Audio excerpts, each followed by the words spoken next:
साथियों, आज जब हम माधव नेत्रालय के नए परिसर का काम शुरू कर रहे हैं तो दृष्टि की बात स्वाभाविक है। हमारे जीवन में दृष्टि ही हमें दिशा देती है।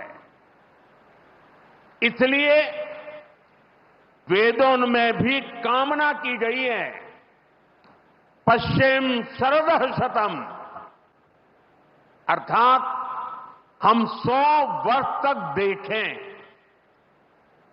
ये दृष्टि आंखों की यानी बाह्य दृष्टि भी होनी चाहिए और अंतः दृष्टि भी होनी चाहिए। जब अंतः दृष्टि की बात करते हैं तो विदर्भ के महान संत श्री गुलाबराव महाराज जी का स्मरण भी होना स्वाभाविक है। उन्हें प्रज्ञाचक्षु कहा जाता था। बहुत कम आयु में ही उनको आंखों से दिखाई देना बंद हो गया था, लेकिन फिर भी उन्होंने अनेकों पुस्तकें लिखी थी। और अब कोई भी पूछ सकता है कि जब आंखों से दिखाई नहीं देता है तो उसके बावजूद भी कोई इतने ग्रंथ कैसे लिख सकता था? इसका उत्तर यह है कि उनके पास भले ही नेत्र नहीं थे, लेकिन दृष्टि थी। ये दृष्टि बोध से आती है, विवेक से प्रकट होती है।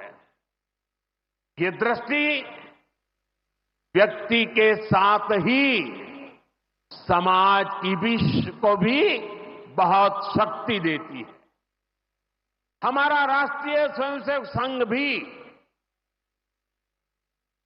एक ऐसा संस्कार यज्ञ है जो अंतर्दृष्टि और बाह्य दृष्टि दोनों के लिए काम कर रहा है।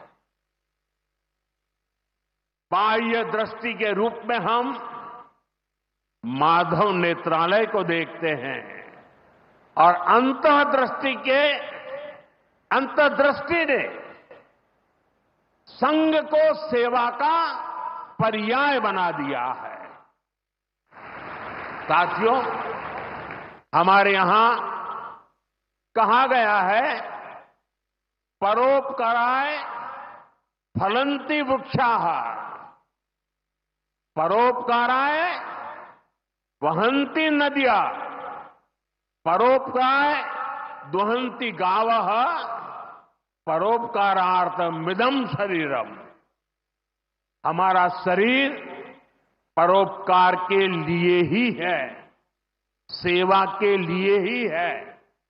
और जब ये सेवा संस्कारों में आ जाती है तो सेवा ही साधना बन जाती है। यही साधना तो हर एक स्वयंसेवक के जीवन की प्राणवायु होती है। ये सेवा संस्कार, ये साधना, ये प्राणवायु पीढ़ी दर पीढ़ी हर स्वयंसेवक को तप तपस्या के लिए प्रेरित कर रही है। ये सेवा साधना हर स्वयंसेवक को निरंतर गतिमान रखती है, उसे कभी थकने नहीं देती, कभी रुकने नहीं देती।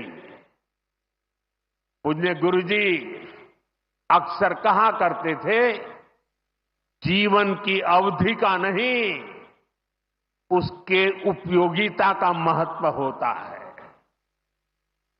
हम देव से देश और राम से राष्ट्र के जीवन मंत्र लेकर के चले हैं, अपना कर्तव्य निभाते चलते हैं।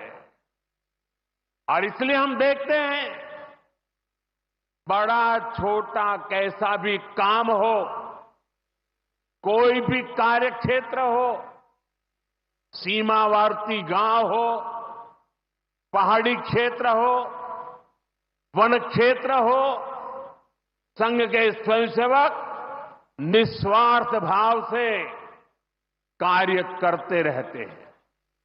कहीं कोई वनवासी कल्याण आश्रम के कामों को उसको अपना ध्येय बना करके जुटा हुआ है, कहीं कोई एकल विद्यालय के माध्यम से आदिवासी बच्चों को पढ़ा रहा है, कहीं कोई सांस्कृतिक जागरण के मिशन में लगा हुआ है, कहीं कोई सेवा भारती से जुड़कर गरीबों वंचितों की सेवा कर रहा है।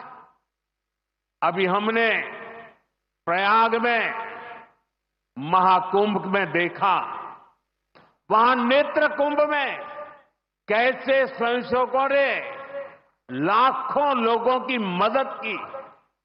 यानी जहां सेवा कार्य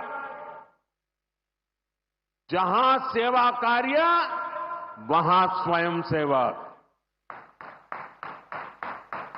कहीं कोई आपदा आ जाए, बाढ़ की तबाही हो या भूकंप की विभीषिका हो, स्वयंसेवक एक अनुशासित सिपाही की तरह तुरंत मौके पर पहुंचते हैं। कोई अपनी परेशानी नहीं देखता, अपनी पीड़ा नहीं देखता, बस सेवा भावना से हम काम में जुट जाते हैं। हमारे तो हृदय में बसा है, सेवा है अग्निकुंड समीधा सम हम चले, देह महासागर में सरित रूप हम मिले।